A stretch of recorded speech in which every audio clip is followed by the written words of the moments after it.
শুভ সকাল বন্ধুরা, রাধে রাধে। হরে কৃষ্ণ কৃষ্ণ কৃষ্ণ হরে হরে, হরে রাম রাম রাম হরে হরে। বন্ধুরা, আমি আর দিদি সকাল সকাল বেরিয়ে পড়েছি জোর গাছে জল দেওয়ার জন্য। আজ তো শনিবার, প্রত্যেক শনিবার সকাল সকাল আমি জোর গাছে জল দিতে যাই। আর আমাদের এইখানে পুরুলিয়াতে প্রচুর কুয়াশা পড়েছে সকালে। আপনাদের ওইখানে কি এত কুয়াশা পড়েছে? আপনারা আমাকে কমেন্ট করে জানাবেন। বন্ধুরা, এটা আমাদের চার্চ, যেটা এই চার্চের মাঠ দিয়ে যখন আপনি যাবেন তখন এই চার্চটি দেখতে পাবেন। এর পরে পড়ে রাঁচি রোড। এই রাঁচি রোড দিয়ে যেতে যেতে জোর গাছটি দেখতে পাওয়া যায়। আপনাদের সাথে কথা বলতে বলতে আমি আর আমার দিদি জোর গাছের কাছে পৌঁছে গেছি। এই দেখুন, দূর থেকে দেখা যাচ্ছে জোর গাছটি। একদম জোর গাছের নিচে আমরা চলে এসেছি। আমার কাছে অনেক বন্ধুরা জানতে চেয়েছিল যে এই জোর গাছে আমি প্রত্যেক শনিবার কিভাবে জল দিয়ে থাকি।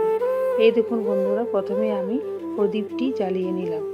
জ্বালিয়ে নেওয়ার পর ধূপ জ্বাললাম এবং জোর গাছের নিচে একটু গুড় দিলাম। তারপরে ঘটিতে জল দিয়ে ফুল দিয়ে আমি জোর গাছে জল ঢাললাম।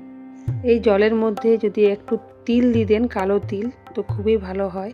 আর স্বামী পাতা, যেটা মহারাজ মানে শনি মহারাজের প্রিয় পাতা, স্বামী পাতা, এই পাতা প্রত্যেক শনিবার যদি কেউ জোর গাছের নিচে দেয় তো খুবই ভালো হয়, তাদের দোষ সব কেটে যায়।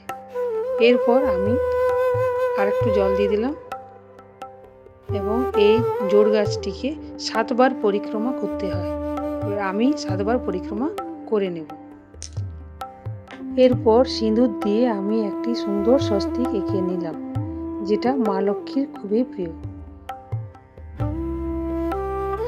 এরপর আমি ধূপ দেখিয়ে নিলাম।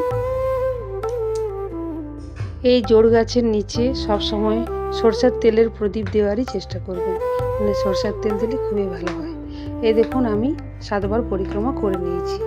পরিক্রমা করে নেওয়ার পর এরপর আমি প্রণাম করছি।